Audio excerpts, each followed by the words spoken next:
Hi guys, my name is Tatiana Galala from Vegan Recipes, and today we'll be making Ukrainian and Russian borscht soup. So let's start.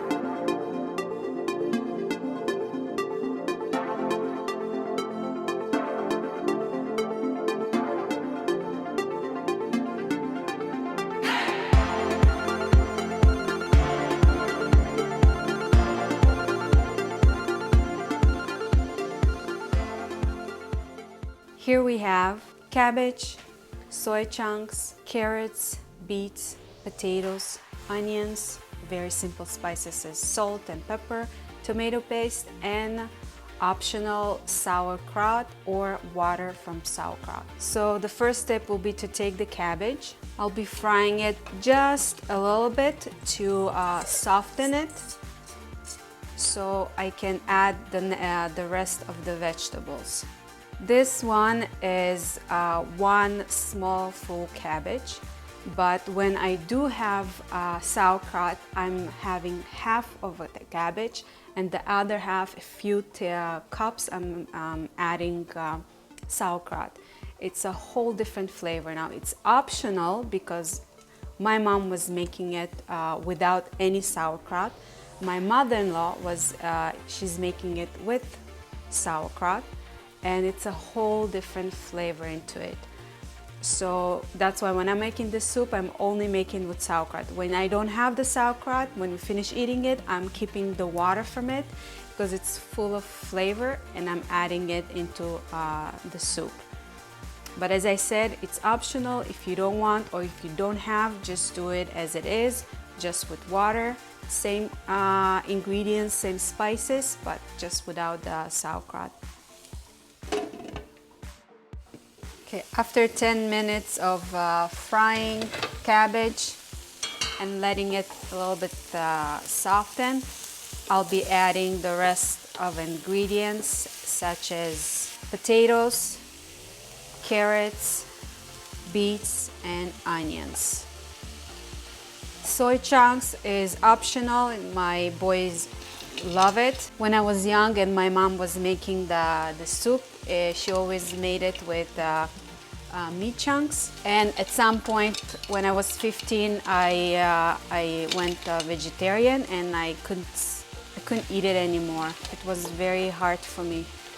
Now I'll suggest to cook for another maybe 15 to 20 minutes to soften until it's soft enough, and then add the rest of the ingredients and some water. As you can see, it's changing the color from the beets, and also that's the sweetness that comes from the beets. And I don't know about you, but I love beets, and I really enjoy it in this soup. If you're adding a little bit of less cabbage than the one, like half, you're welcome to add more vegetables. Like instead of 2 onions, you can add 3 onions. Instead of 2 carrots, you can add 3 carrots, and so on. And the same with beets. If you want more vegetables in your soup instead of cabbage, I like this way because it's the main ingredients. It's cabbage, and I enjoy this soup when there's lots of cabbage in it. Okay, so after between 20 to 30 minutes frying on a medium heat, I'm ready to add the next ingredients. I'll be adding sauerkraut water. As I told you, I don't have sauerkraut.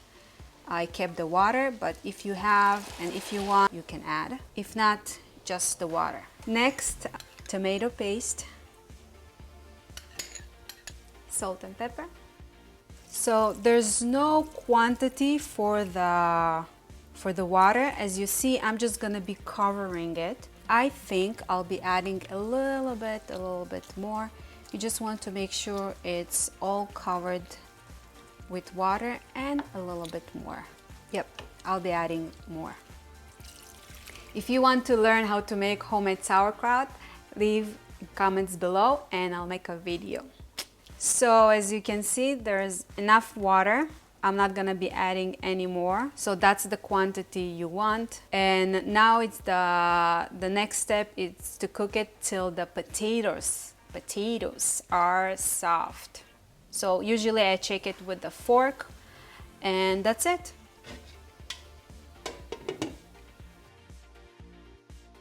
I'll be checking potatoes.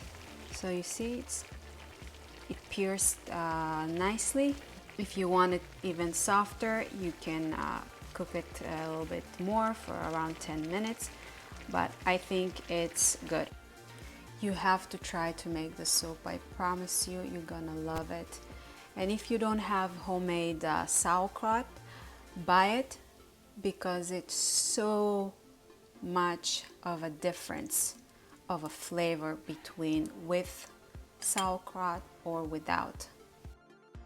It smells delicious, and I really hope you're gonna try it out at home.